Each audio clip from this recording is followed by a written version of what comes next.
Hey guys, how's it going? How to optimize for voice search on Bluehost. So first of all, you need to go ahead to the official website, right? And basically what we're gonna do, we're gonna go ahead and select our plan. And if you want the best plan, please visit the link in the description box.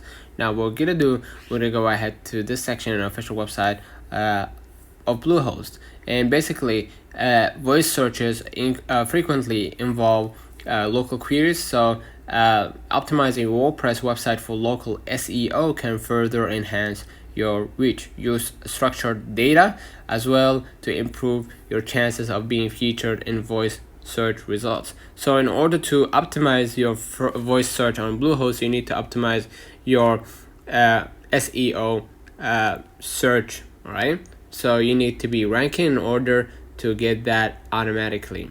Okay, so let me know in the comments if this video helped you. Don't forget to like and subscribe, and thank you for watching.